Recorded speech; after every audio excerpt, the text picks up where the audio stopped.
Hey there, everybody. Welcome back to the Finding Financial Fitness Show. I'm your host, Nino Gonzalez, joined again by my co-host, Chen, and again by our Mike. At this point, you're just a co-host. So another co-host, Mike I'm Kwong. just the third wheel. Yeah, it's fine. Welcome back, He Mike. was Thanks for asking me, he was asking me this morning. He's like, "Am I done after this one?" no, Never. Never done.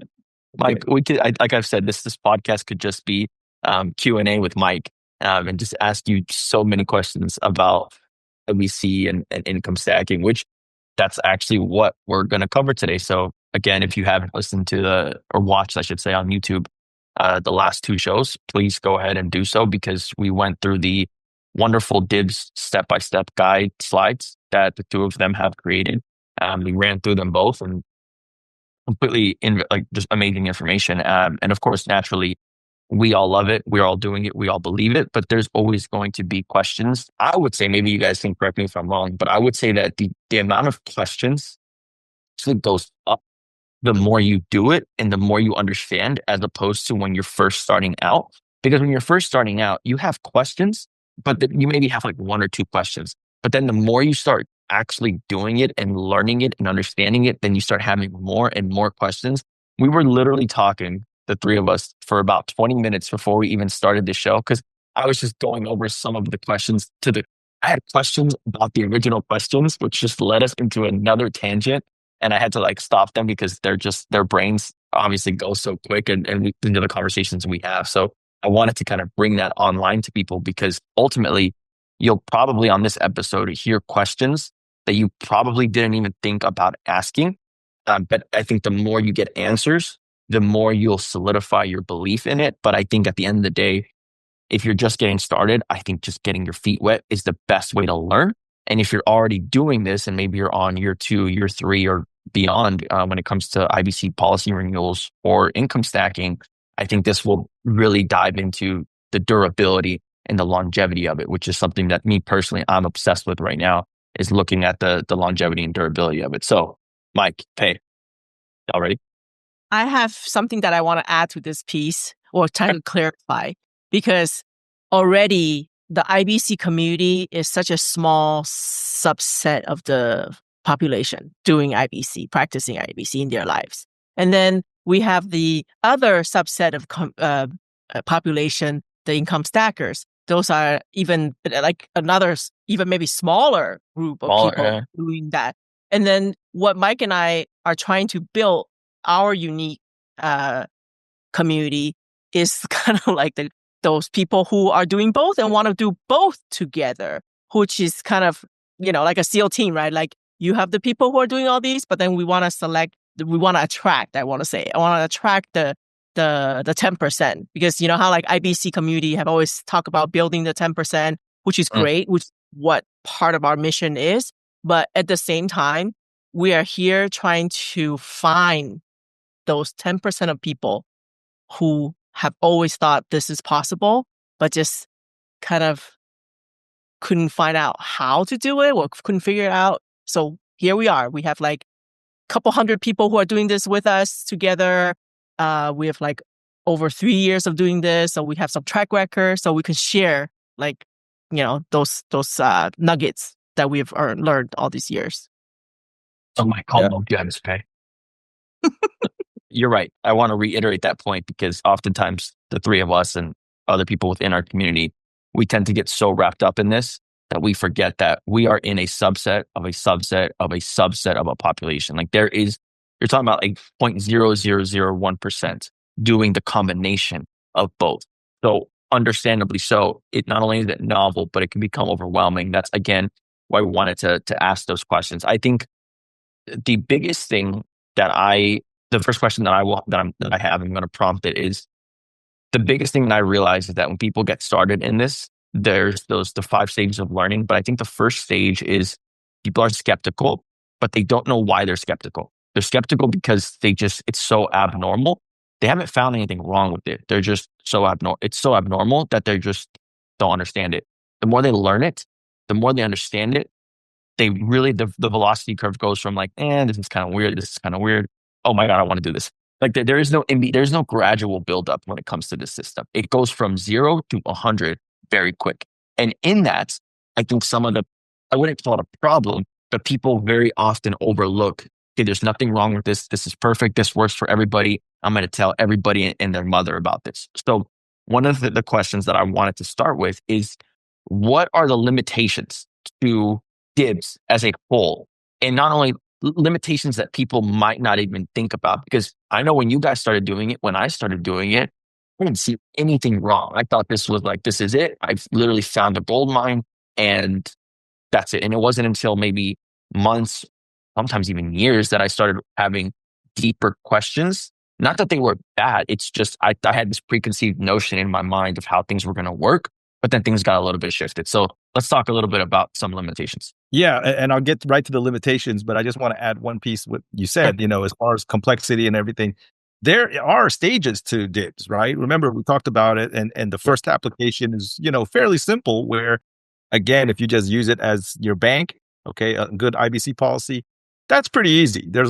When people understand that, and if they only continued at that level, they're still going to do better with their income stacking because they have a dedicated source of capital. So I don't want people to confuse and think, well, this is going to be impossible, or it's not. We can build up there, right? It's just training wheels. We start and we can ramp up. Now, as far as limitations go, okay, remember, we have two fairly complex and certainly unheard of, for the most part, systems in IBC and income stacking. Okay, both of them, take contrarian thinking, and you got to get out of your own mental ruts to learn. So the first limitation is just that, taking the time to learn and understand and have the right questions.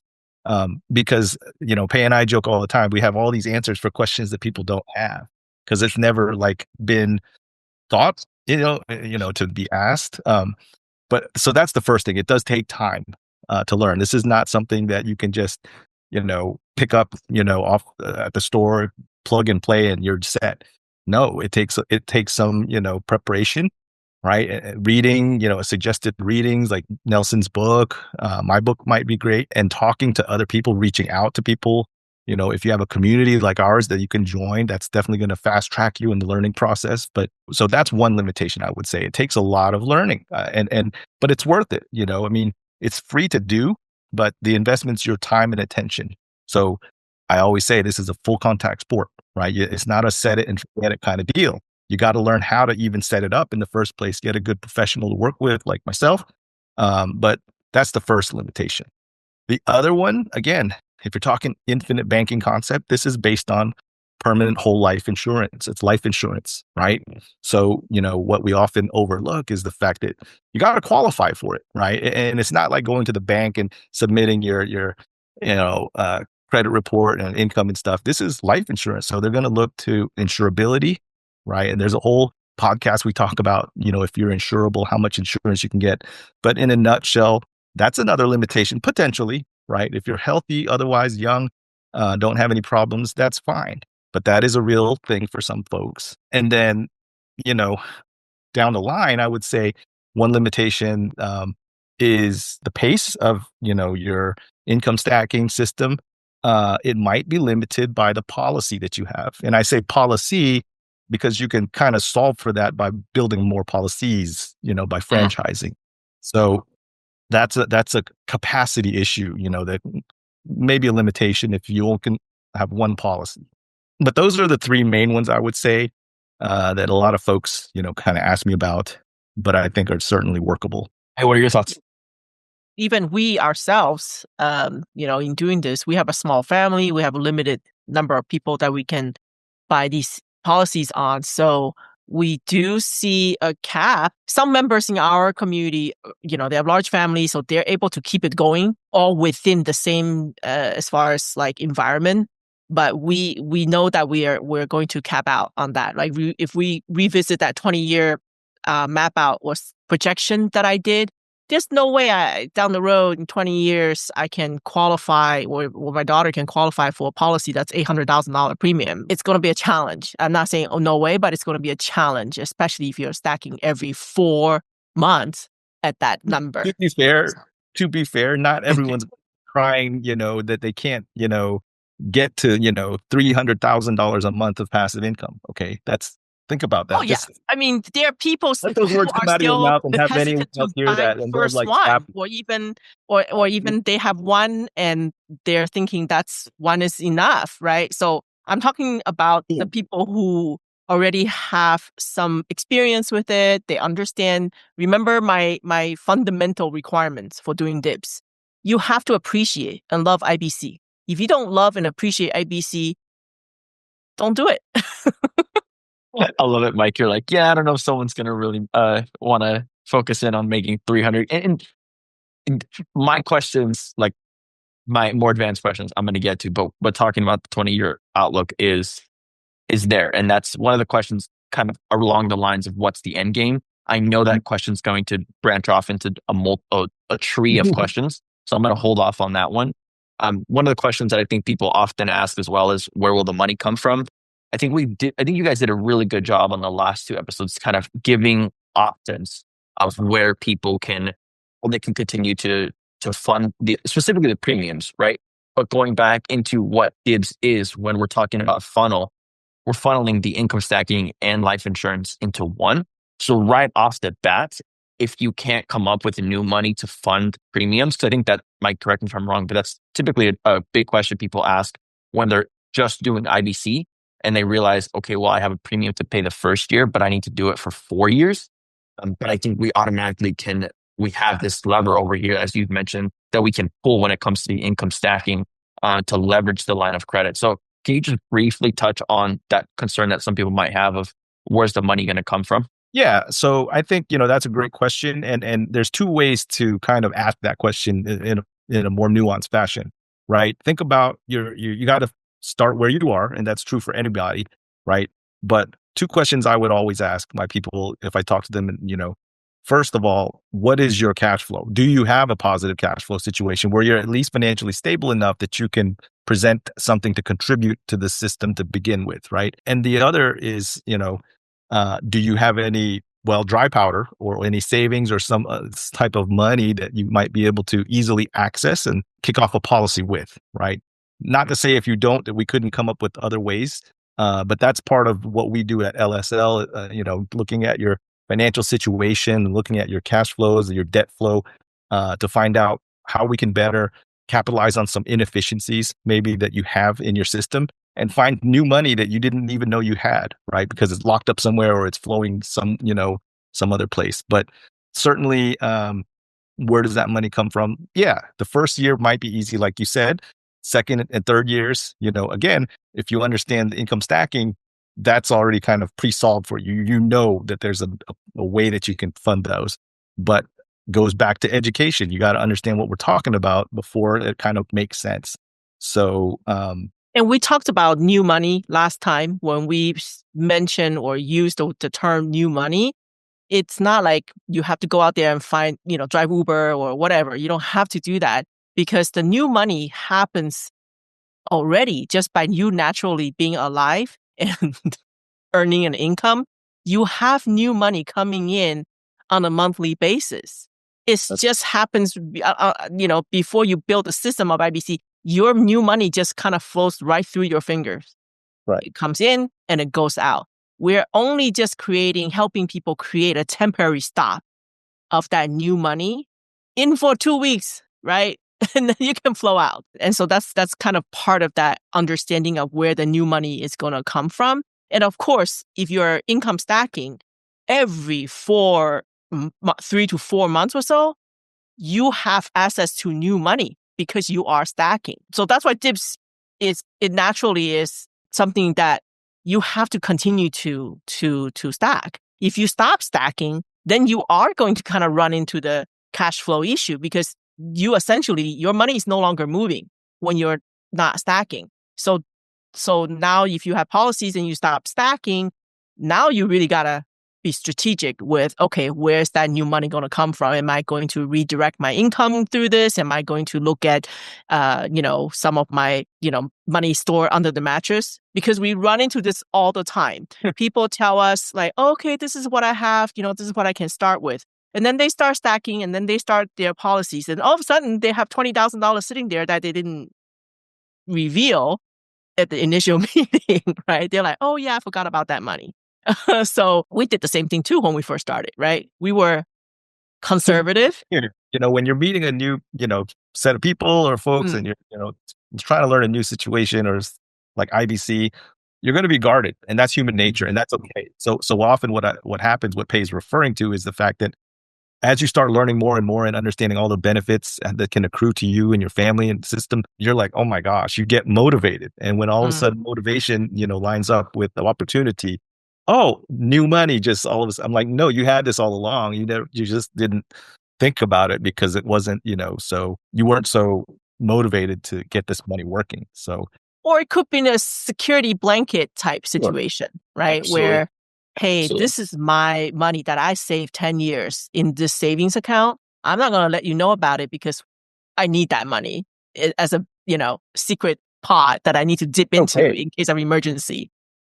And that's why I say we start wherever you are. Even if, you could start at a faster pace, if you're not there yet mentally, all the numbers in the world I can do 18 times on a calculator to prove you. Doesn't matter. You don't have to do that. You can build up to it.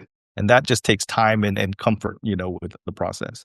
Well, that's a lot of the psychology behind it as well. That's you can present all the numbers. You can just matter of fact people to death and just tell them like, hey, how can you not be doing this? Like, this is the right thing to do. And ultimately, you're not going to get past this like psychological barrier. And this goes back. Okay, so we're out of the easy questions. I'm just letting you guys know now. Let's get a little bit more technical, because you brought up a very good point here about how people tend to, again, going back on that curve I was talking about, more of a J curve. People at first are a little hesitant. Maybe they dip their toes, maybe they don't. But the moment it clicks is the moment that you will never unsee what you've just seen. And then these people tend to, once they, going back to Pei's analogy that we talked about on the last episode, once people dip their toe and they see that there's water and they realize that, oh, wow, this water is actually 100 feet deep, they want to go touch the bottom. So one of my questions is, you talk about capitalizing. We always talk about capitalizing the system, and that's just kind of opening up more policies. And hopefully people listening or watching would have read the book already, Becoming Your Own Banker, where Nelson talks about capitalizing on policies and opening up more and more policies. The number one thing that I ran into myself, I went through this, and people that I've talked to, is, okay, the value of IBC.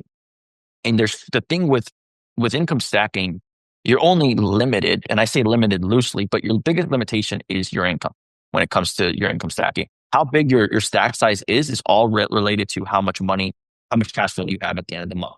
That's pretty much the only limitation to how big you can go. Yes, there is more, Mike, I know, but I'm just making the point for IBC. With IBC, it's not about the money you have. It's about, there's other variables, mainly being your health, right? Your how much you can work. There's a lot more variables that are out of your control. And oftentimes people will see, okay, I started and I got a small policy relative to whatever it is. Let's just say 10,000 was small for somebody. They could have realistically opened up a 100K policy. Well, then they open up the 10K policy and they realize, well, this is amazing. Well, why don't I just get more? And pretty soon the urge and the desire, because once you understand it, you're not going to go back the other way. You're going to just continue to dive deeper and deeper into the water.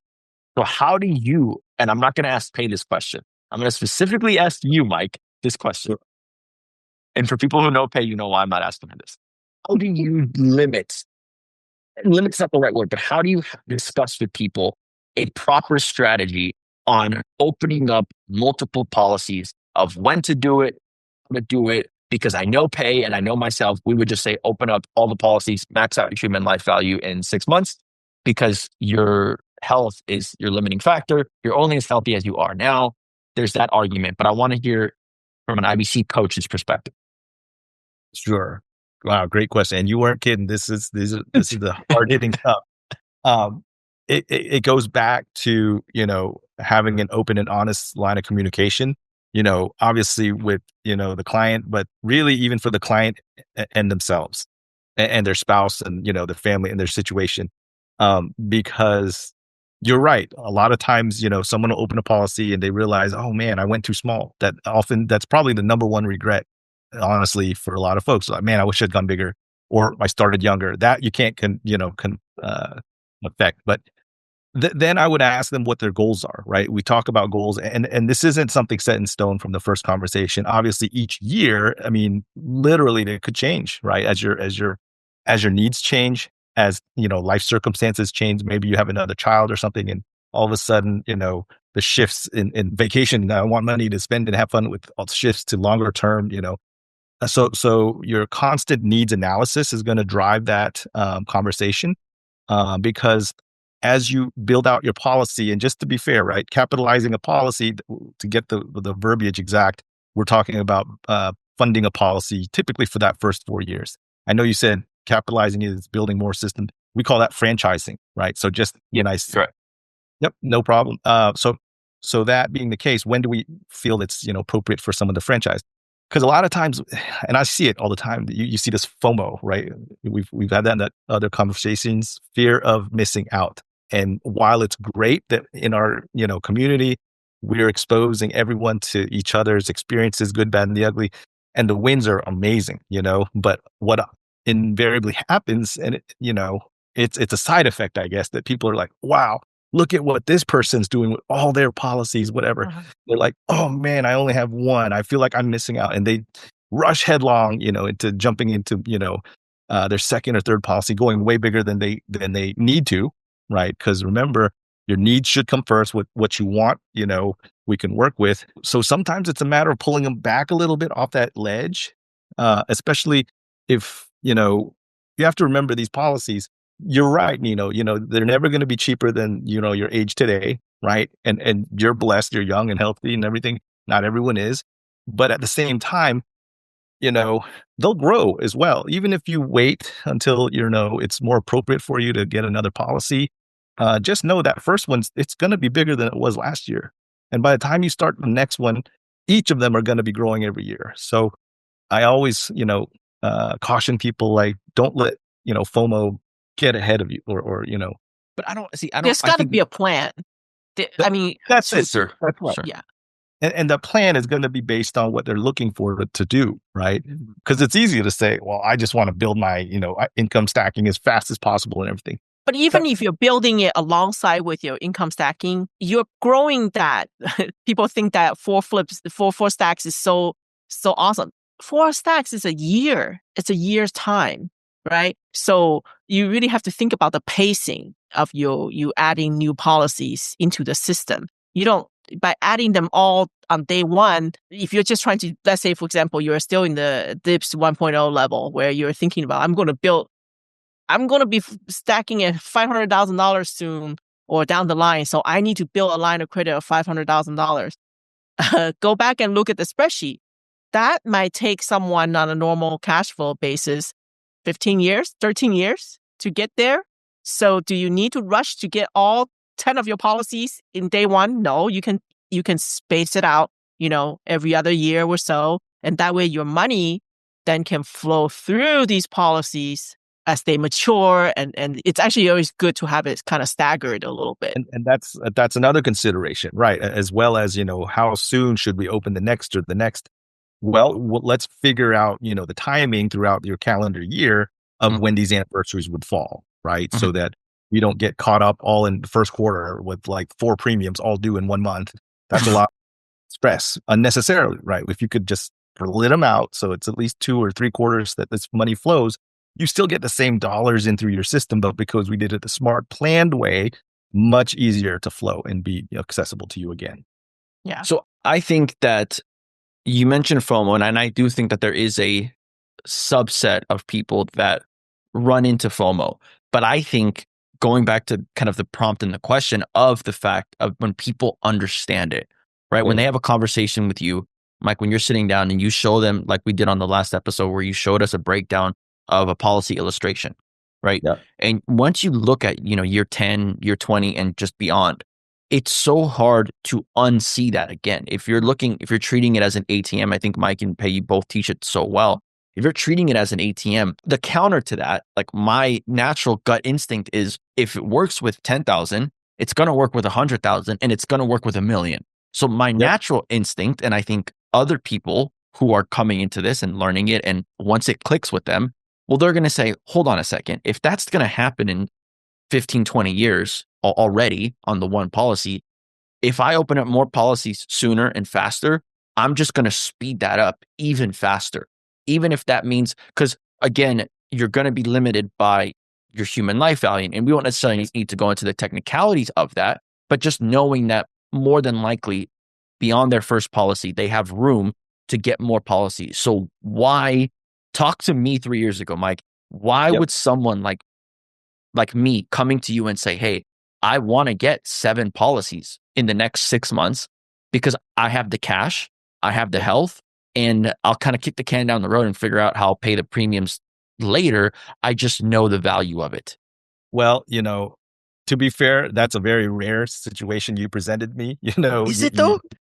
See, I feel like a lot of people have I think a lot of people have the desire. I truly believe that people have the desire.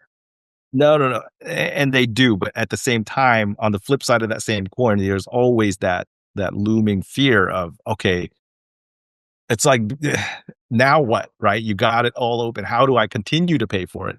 Right. And this question brings to mind just recently, Pei can tell you this week, we had someone that's, and this is often a question that's often asked, like, oh, okay, I get to year 3 or 4, right? It's capitalized. It's more efficient than it's ever been. This extra money that you free up at year 5, remember how the PUAs drop off? Yep. Why wouldn't I just continue throwing money into that one original policy that's more efficient than, any new one I own, right?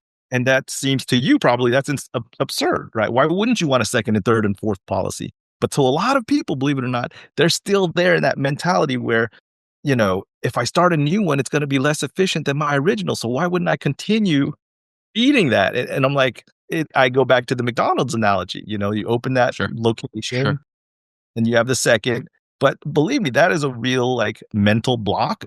That might be harsh to say, but for a lot of people, it's real. But to your point, if it was you, I would support you, and I think, to absolutely that out. And it's because it really is. It's just that if you just stick with But also here, I want to point out that, Nino, you are unique in that sense that you understood it early on and you wanted to max it out as soon as possible rather than later. But also, you kept asking the questions. You stay curious. You haven't, like a lot of people that we've seen, is the arrival syndrome happens fairly fast for a lot of people, right? They catch on, they start this, and they're like, I got this. I don't need any coaching anymore. I don't need to talk to. There are people that, we're like, wait, where did they go? They were excited about joining the community. They were excited about, learning about this, but then you never see them ever again. And so it begs the question is like, do you feel that you understood everything already, that you don't need this? Because I myself, we've been practicing this for 13 years, 13 years, and I still have questions. I still run into like a glitch where I'm like, wait a second, was my thinking right? Yeah. Think about, Nelson's human problems in the book, right? Arrival syndrome. And we're all subject or vulnerable to that at times. I am myself, but you, Nino, had a particular, immunity to that in the sense that as much as you learned and as quickly as you did, you still kept asking and you kept engaged in that endeavor, right? That's very rare because it takes a lot of discipline and it takes a lot of brain power, honestly, to stay with that course. Because you just said, once you see it, you're never going to unsee it. But believe me, people forget. Sometimes they have short memory, right? I can't tell you how many people are excited with their policies. They're doing great. But like Pei says, after so long, life happens. They get pulled in different directions, maybe, and then they lose sight of, what they were planning on doing with the policy, pulled to this direction or that direction. So that's when it becomes a little bit of a risk to have opened too many, where all of a sudden you can't even keep one, efficiently used and effective for you. Maybe 3 isn't the best idea, right? Yeah. We kind of have to know the person. You can't just want it and for the sake of wanting it. This isn't something, for example, I mean, yes, you can buy it, set it and forget it. As long as you pay your premiums every year, absolutely, your family's going to have a huge legacy. No one's going to, suffer for that. But we're talking about the highest level, remember, SEAL Team 6, the top sniper here. You're taking every dollar and optimizing the utility of that through a system that is guaranteed tax-free compounding. So we're talking at the highest level, like you're operating, it takes a lot of work, and dedication to it. So, I hate to, not that anyone's going to suffer for having more than one policy that they're not optimizing, but when life happens, there's a risk sometimes. They're like, oh crap, 3 years out, I haven't done anything with it. I borrowed it out and I didn't put the piece back on the shelf, if you would. Oh crap, was this a mistake or did I bite off too much? Yeah. So, and Buyer's remorse happens when that, yeah, and it's no fault of the system or the policy. You just didn't, do what you had intended from the outset, right? And we're just coaches. We can't make you do anything, right? Sure. But part of having, a relationship with a coach to kind of keep you on track and in our community to be accountable, right? And that's why we have our bi-monthly meetings to just keep talking, keep it front of mind. If you do, I promise you, this will be amazing, stuff for you.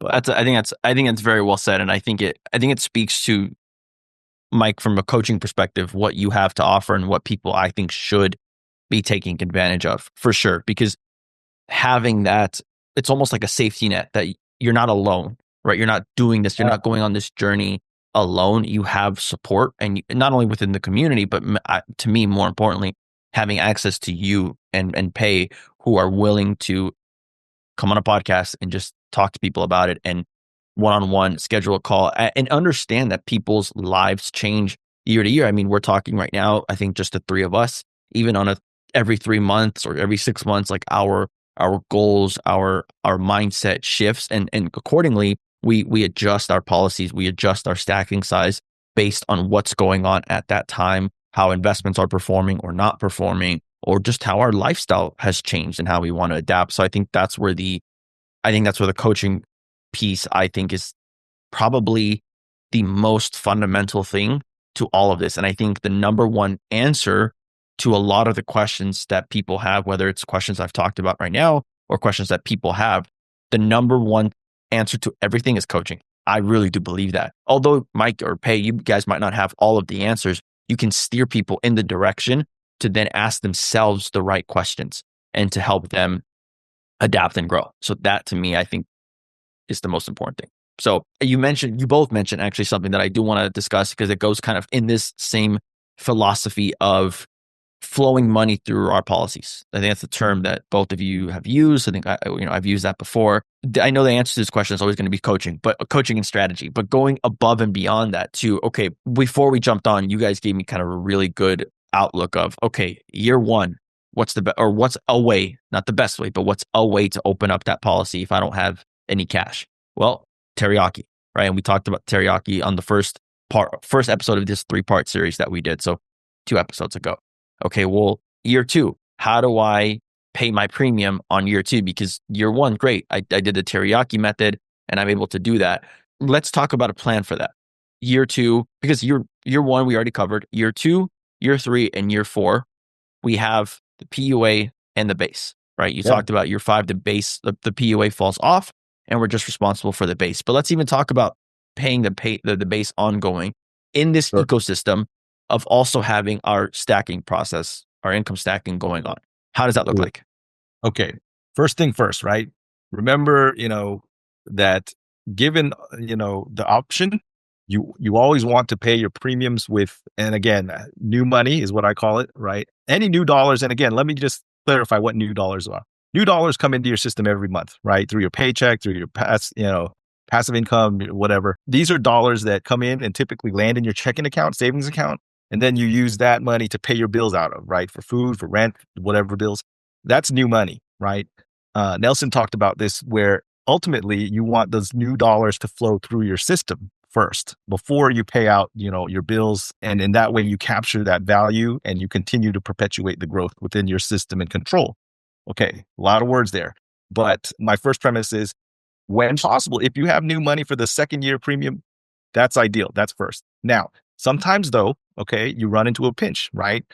Life happens again and you might not have that premium ready, okay?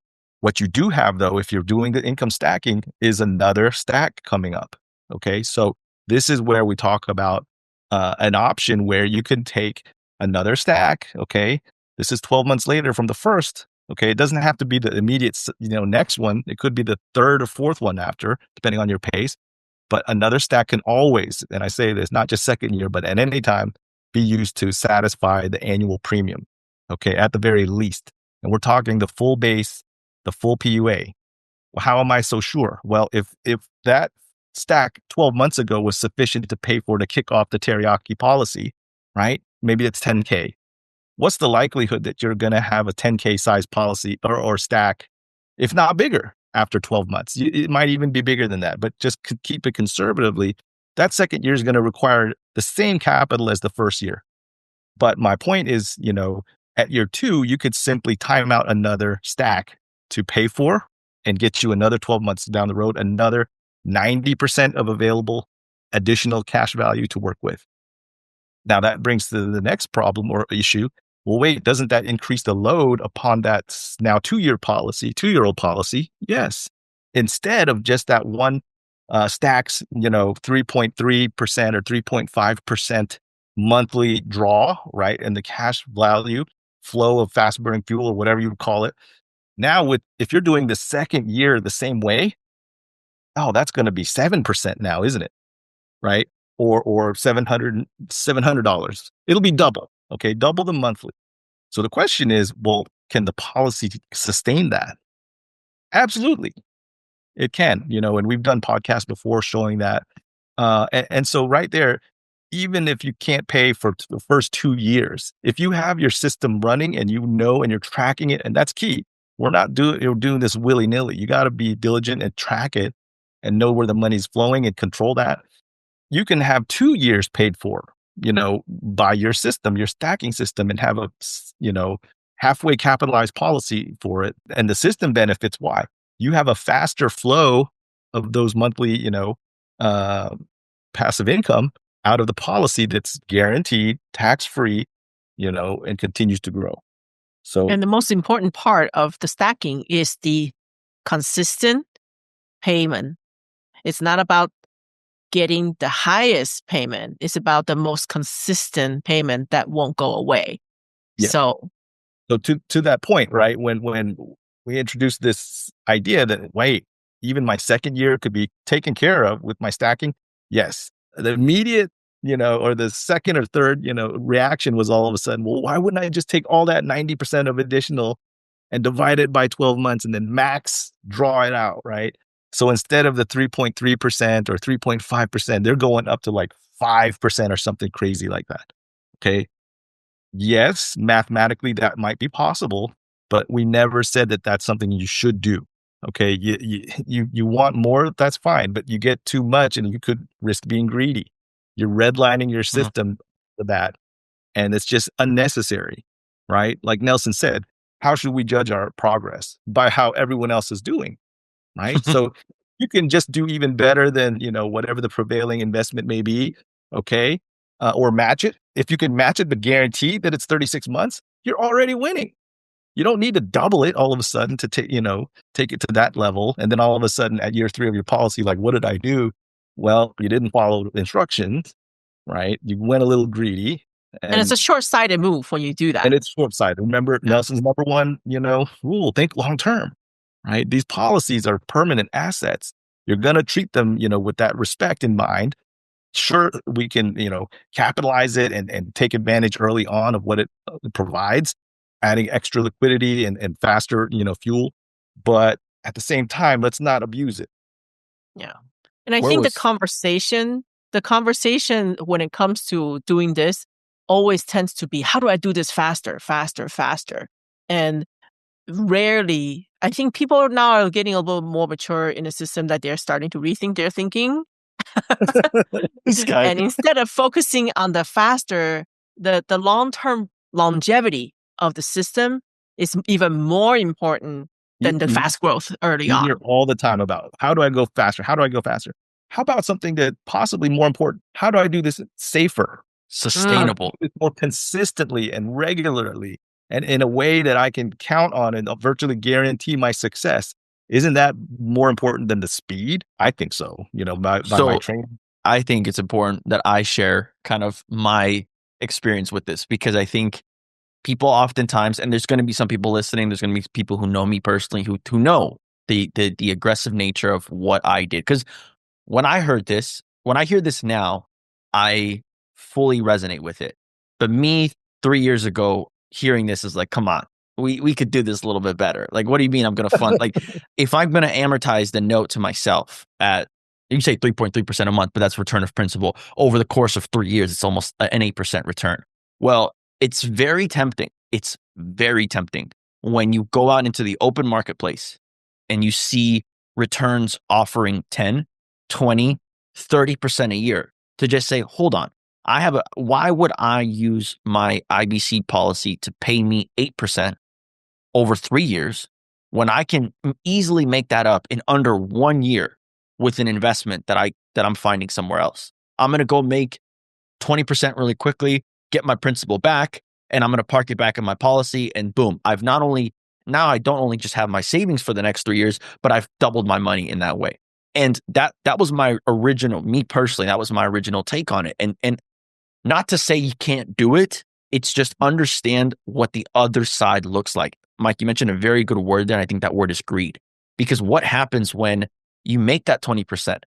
Do you really think you're going to just take that money and just say, you know what, I'm good, I'm going to put it back here? No, you're going to double down. You're going to feel like a genius. You're going to feel smart. You're going to say, you know what, let me reinvest my principal plus the interest I just made and make another 20%. Let me compound that money. The thing is, when does that stop?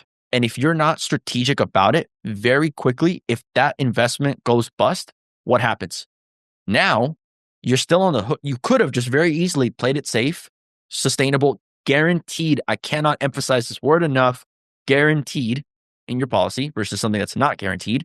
Now, you still have to cover the cost because you borrow that money out. Well, now you're borrowing that money out at 4% in a cash value loan, and you're not being an honest banker. You're not putting back the peas on the shelf. And if you don't know that reference, read Nelson's book. But then you end up running into a point where, the 80s motto, what from Wall Street, greed is good, right? Gordon Gekko, greed is good. Yeah. It's so hard to not be tempted by that. And I think that having such a foundation beyond it, beneath everything, makes it all smoother. Because I'm telling from experience, I wish I would have known this earlier, because while I reached the highs of the highs much faster and much sooner than I would have ever anticipated, I had to learn after the fact. I had to relearn and say, oh my goodness, let me not jeopardize everything that I've built. So just keep that all in mind, because the temptation will be to go bigger and to go faster because, well, why not? But if you have your why underlying everything that you're doing, your motivator, you'll remember that. And when you meet with Mike on at least an annual basis, I would say at least a quarter would be ideal, but let's just stay on an annual basis, and you do your annual review of your policies, well, then that person will hold you accountable and say, okay, hey, how has your goal been that you set last year? Are you doing that? Oh no, I kind of took that money out. I got tempted. I went to Vegas, put it all in black, and I lost it. Okay, well, and this is the beauty of IBC. IBC is very forgiving, because if you would have just gambled away or invested your money that you had hard saved in a high yield savings account, what happens? That money's gone. But in this case, because we're not taking out the money from our IBC policies, we're borrowing against it in the cash value loan. Yes, you still got to pay interest on it, but you still have the growth on the initial principal that you put into it, growing at 4% a year, whatever it might be. And that you can't beat. So there's always a way to restructure it. So, okay, rant over. I just wanted to share that with people because I wanted people to know that going fast and going aggressive isn't always the answer. I would trade all of that for consistency, stability, and just mental ease. And to put some context to that, right? When when we say slower, think about, come on, slower. If it's 6 years to, financial freedom when you're planning on 4. Hello, before any of this, it was 30 plus years and you still couldn't get there. Correct. So let's put it all into that's the number one thing when I talk to people, especially people my age. They're always like, oh, what's going to take me 7 to 10 years to what was the alternative? You were literally saving. That's right. And people who are listening, I'm referencing you because we just had conversations about this. These people are the same ones that were going to spend 25, 30 years working at an institution, working at a company, stocking money in their 401k, hoping that they can retire off this nest egg when they're 62 or 65. You were hoping for that. But the thing is, you've seen the light now. You've walked on the other side.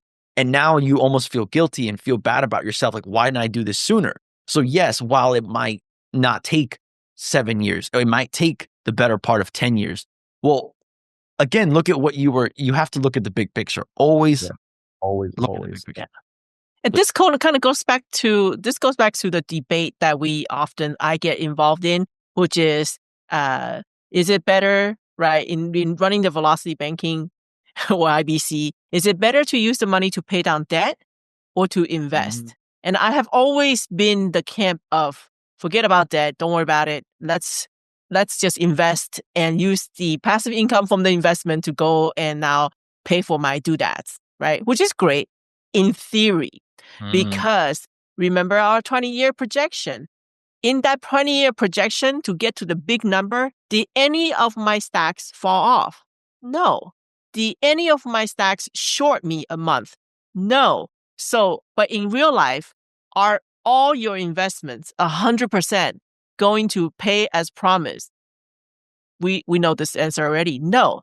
But if you were to use that money to pay down debt, right, which seems very boring and conservative, but unsexy. Are you not? Right, exactly. It's like, oh, great, paying down debt. That's not exactly why I signed up for this. But think about it. When you're paying down debt, are you not guaranteeing yourself that payment? That benefit of this That interest benefit is already baked in. And as soon as you do that chunk, as we call it, at that sweep for that, year or whatever, you're saving all that interest. Now, you won't see it on your bottom line as far as cash flow freed up unless you've paid off the debt entirely. There's that little wrinkle too, right? But absolutely, that's fixed. It's almost like the target's already there. You just have to walk it up and boom, apply it. Yeah. Boom, you're saving those tens of thousands of dollars. Let's say it's a mortgage, right? And you advance your mortgage by 8 months. We'll take all those interest payments for 8 of those months. When you look at your 360, that long sheet of, your amortization schedule, move down 8 months along there, add up all that, interest that on a monthly basis could be, 70, 80% of your actual principal and interest payment of the mortgage. That's how much you stand to gain. Right. So I don't care if it's I don't think I have moved completely, shifted to the other side. I may have just kind of come closer to the middle, right? On that whole debate. Because now I see the value of paying down some debt strategically. That's what I'm saying. Yeah. Very well said.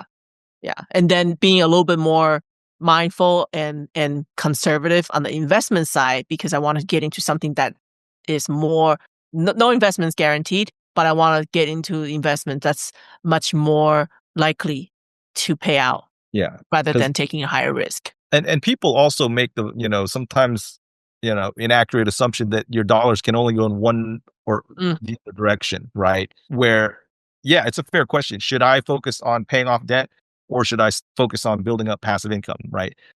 You can technically do both if you have a mature enough system where multiple policies, again, each policy can do its own function if you want it to. One of them could strictly be for your debt sweeping so that you start paying off that debt. Another one could be your leverage source for your income stacking. That's up to you. And within the income stacking, you could even split some of the money you're doing. Even within the same, that's right. Absolutely. There's almost unlimited number of different, permutations as far as the directions of your dollars that when you have a properly structured IBC policy and understanding of that, plus your income stacking is really exciting, but also kind of scary if you don't know what you're doing. But it's fun though. That's why we offer, our coaching and training that free, like for people to join, right? Like we love doing this. It's like that numbers in the background that's kind of floating in a meme that happens. So when people we do case studies, we do all these things because it's really fun for me. Anyways, I like to kind of look at a situation and figure out the best strategy and use of that same dollar. And I just want to caution though, that your statement that while valid and true, I don't want readers or listeners to think that you have to be that way and that rabid with it, for this to work. It doesn't have to be. Again, if you just take, a policy and apply it towards one direction and just do that for the first couple of years, get yourself out of the ruts of the debt, absolutely fabulous. Don't worry about the FOMO and everyone else, because you'll build up to that point eventually, at your own pace. And that's the key. Whatever works for you, Man, it's hard to believe we've been going for almost an hour. It's like these, and the thing is, like, we have these conversations just so frequently, like it just doesn't stop. And I mean, you guys live together. I can only imagine, like, this is what you guys do just every day, every minute of every day. It's just talking about this stuff because you enjoy it, and you can clearly see that enjoyment coming through it. And the questions that I asked today are just some of the most basic questions, I think, that get into it. And I think ultimately, going back to the name of the show, finding financial fitness, just like in fitness, as in this world, there is no one size fits all. And anytime somebody tells you there is a one size fits all, you got to question that narrative. And so while we believe that DIBS, the income stacking system, and the life insurance component to it, we believe that those two, that is the way. Within that realm, there are going to be multiple ways to skin the cat and to address your situation, and that will be ever changing. And I think that that's where I fully believe in the power of coaching and the community and getting guidance for your situation. And I think the sooner that somebody can get started, the better. And in whichever system they feel the most comfortable with. And I hope that really this episode helped to just answer some questions that people might have had after the first two episodes we did with you, Mike, where I think people are really gun-ho and they're like, I get this. I want to do this. And then we're kind of not pumping the brakes, but just making sure that they understand the world we're getting into. And it's almost like the Matrix scenario. Like, it's one thing asking somebody, do you want to take the red pill? It's another thing asking somebody, are you willing and ready to understand all of the things that come along when you take the red pill? Because it's not just a matter of taking the red pill. There's a lot that goes on to it. There's a whole new world that you're encountering. So I appreciate both of you just sitting and answering these questions. It just reminded me, since you brought up last point, since you brought up fitness, right? I read this, and you can echo this maybe, right? Where when you're starting out from zero, right? You haven't walked, 100 feet, much less, run a marathon. That first 20 or 10% of activity is going to be 80% of the benefit to you. When you see all the experts and the fitness gurus, they talk about VO2 maxes and doing all this, I'm like, oh my gosh, I'm never even going to step outside. Right. Sure. You start where you can, though. Take a walk down the street, get the mail, right? Get that, steps in, however, few it is, but it's that initial getting started that is the most valuable for anybody, I think. So I just caution all the stuff that we talk about, while it's really exciting and cool because we live it and we eat, live, and breathe it. I want everyone to understand that there's a place for you too. If you don't understand all of it, excellent. There's time to learn, and get with us. Join us on our community, keep listening to, the podcasts, but get started, have a conversation. That's all it takes, Well, the beautiful thing too here is that it's not like 3 years ago where it was just the three of us or the two of us doing this. Now we have hundreds of people who's all coming in at various different stages of implementation, understanding, and experience. So even if you're already got policies from before and you're ready to kind of learn how to utilize it to the better to be a little bit more efficient, or you're brand new, you've just heard about IBC 2 months ago and thought that this is a great idea and you started. The whole entire gamut. We have the whole spectrum of people out there that we've talked to and helped and get started. So we have much more seasoned and experience as well in helping people. So you're benefiting from kind of multifaceted situation here. Yeah, I agree. And you reminded me of a book, Mike, that I do want to recommend people to read. 0 to 1 by Peter Thiel. That is an incredible book. It just talks about what you're saying. Just that the hardest part, getting that momentum going, is going from 0 to 1. Going from 1 to 10 is easier than going from 0 to 1. So just understand that as you're getting started in any journey, fitness or finance, that just pushing through it and being willing to do it, once you get that momentum going, the sky's the limit. So definitely check out that book. And as always, thank you everybody for tuning in. It's Mike, I could probably bother you to come on like hundreds of shows and we just do this podcast with you. You'll just be the host of the show now. I'll just be feeding you questions, but I really do appreciate it. It's questions that I've asked that I think that people really benefit from. So thank you both so much. Thank you for having me. Thank you for the thought-provoking questions. And, although we talk a little bit before, I can tell you, Nino's always got some curveballs and I'm always like, Here we go. Let's go. So this is fun. Thank you for that. I appreciate you both. Thank you, everybody, for tuning in. Stay tuned for the next episode of Finding Financial Fitness. Bye-bye now.